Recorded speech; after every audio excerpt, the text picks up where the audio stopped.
behind this spiritual war is to end the child trafficking.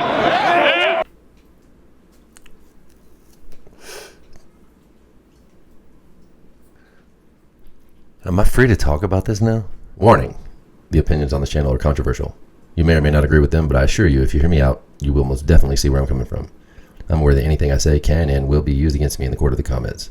See you there. Some media outlets publish these same fake stories without checking facts first. The sharing of biased and false news has become all too common on social media. More alarmingly, some media outlets publish these stories that simply aren't true without checking facts first. Unfortunately, some members of the media use their platforms to push their own personal bias and agenda to control exactly what people think. And this is extremely dangerous to our democracy.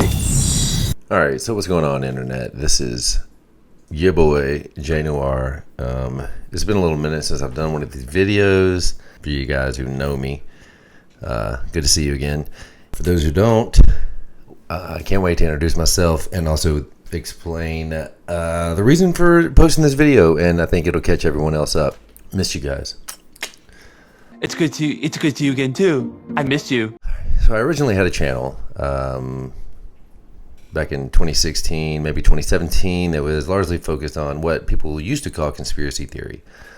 Some crazy conspiracy about blackmail rings involved with like Hollywood and the government, stuff like that. But anyway, that all turned out to be true. What did happen though is shadow banning started to become a thing. Basically, there were certain topics that the last time I was on YouTube, that as soon as you said the word, your channel was getting banned. I've actually bore witness to a channel that got banned right in the middle of a live show. The topic he was on was QAnon, which personally I'm not a person who believes in what people think that QAnon was, but that's not what I want to get into it. That's not what this video is. My point was, at the time I was like, oh damn, maybe I don't need to be online talking about this stuff. I mean, not that I care about my channel being deleted because I didn't really have that many subs, but it was also like, well, I guess the word's kind of getting big enough where people are starting to talk about it, and I don't know how to talk without being banned, but I don't know that that's 100% the issue, but I'm going to do my best to skirt around certain words so that I don't get caught up in the tripwire, the algorithm tripwire. So then, like many people, the 2020 election looked a little fishy to me. And I'm not going to say one way or the other, but at the time I was actually attending whatever protests were around me here in Atlanta.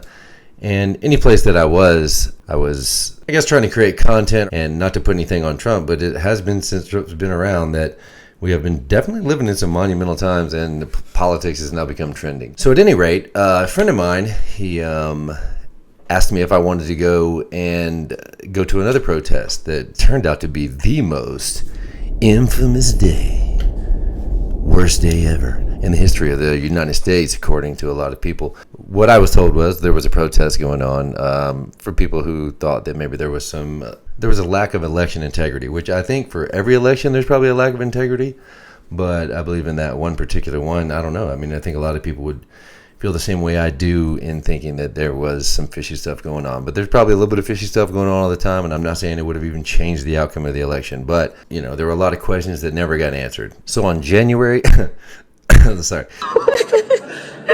Well, I'm so sorry. So on January the 5th, 2021, we embarked on a journey northbound to the infamous pentagram of the United States. Anyway, so we went to Washington, D.C. for the protest, the one that everyone just can't shut the fuck up about. Okay, so we get to Washington on the 5th. Stay in a hotel. I mean, this is almost too many details. Shit. It's a rainy day. Cold. Washington is cold. And yeah, it was just a speech. It was just a bunch of people there. There wasn't any kind of weird mood. There wasn't like any sort of riotous mood. Everyone was just hanging out. The speech was over, and then there was I guess it looked more like a parade or a march. And let me take a little side note here. There were a lot of people of different races there, particularly even in the march and at the speech. There were a lot of Chinese people there. China! They were holding a few signs, and they were thought-provoking at the very least. The reason I'm covering people's eyes here is because I'm trying to preserve their privacy, obviously. Even though Trump did give pardons to people from that day, and hopefully no one else will be getting charged because I think enough evidence has come out that it was a very peaceful protest. So we all marched down to the White House. And again, there's no riotous mood. Everyone's actually in a great mood. People just shaking hands, talking to each other. There's really nothing weird about it. And then when we got to the White House, by the time we got there, this is the part that kind of makes it weird about the timing. Ashley Babbitt had already been shot by the time the people from the parade or from the march got to the White House. So, you know, the way that it's being told is like Trump encouraged everyone to go down here and bash into this place. I think the people were already in the building, and all of that happened while Trump was actually in the middle of his speech. I think we got there maybe 30 minutes or an hour after she had already been shot. So a lot of that stuff had already taken place. And not to mention, I have another friend that went up there as well, and he didn't go to the speech, and he went straight to the building. And yeah, they were already over the barricade. I'll put some of that footage here too. And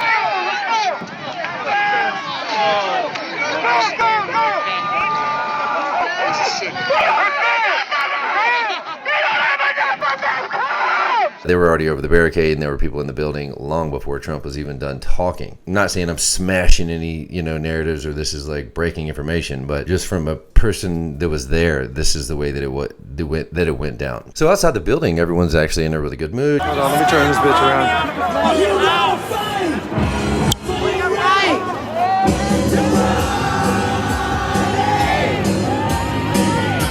You see these pictures, and again, look at this. A lot, I don't know what the percentage was, but it wasn't the white supremacist rally that I heard that I was at when I got back to the hotel. I feel like the mainstream media sort of misconstrued what went on that day, but again, this isn't a breaking video. It's just, these are new photos that nobody's seen, and so is this piece of footage. I do want to show you some stuff here where there are a couple of guys that, I don't know that they were paid antagonizers, but I think a lot of people that were in the crowd that I was in felt that way, myself included. And you'll hear me yelling here. I'm going to try to bleep out some of the more profane words, but it's "see you next Tuesday" is what I was calling them. I back the blue. But I don't back Trump.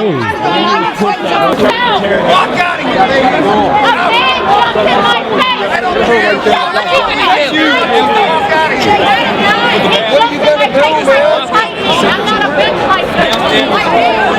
This guy is the fucking plant, you saying? Are you saying this guy right fucking... Why she gotta lie? Yeah, why you don't fake too? Who the fuck are you, bro? An instigator. That's what I'm saying. And she's saying, hey, back off. You're fake too. Yeah, you are. Yeah, you are fake, bitch. Yeah, I'm going to pause the video here on a couple of these guys' faces. These two people right here, and the only reason I'm doing that for them particularly is because they were off vibe. Like, everyone else seemed to be in the same kind of mood. And these two guys right here were like starting to fight with females. You are fake. Get the fuck out of here. You too. Yo! Don't fucking touch the goddamn thing. Yo!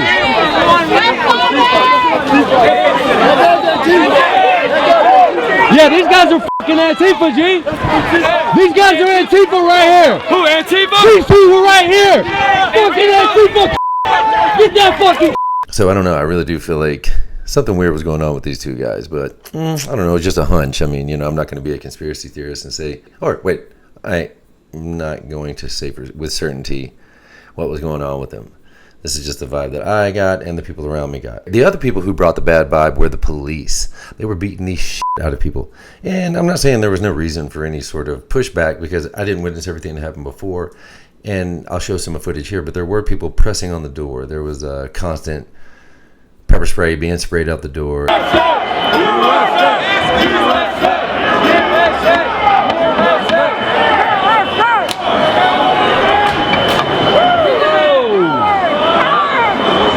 Easy, fellas.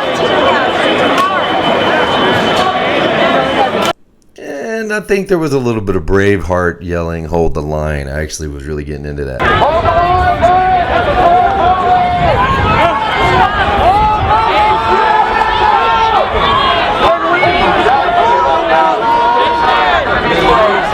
So it wasn't exactly like the most peaceful thing, like I guess right at the door, but like right outside the door, it was actually really peaceful.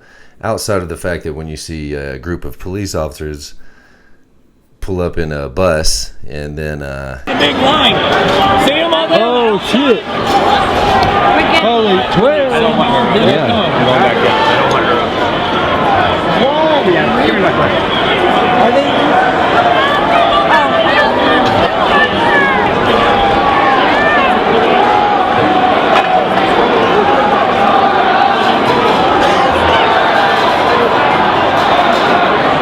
pretty much lined themselves up on the building and just beat everyone off the building. Damn,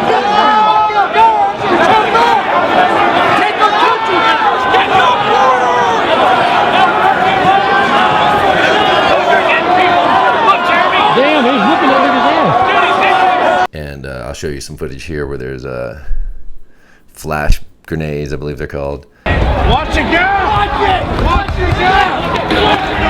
Boom! Fuck!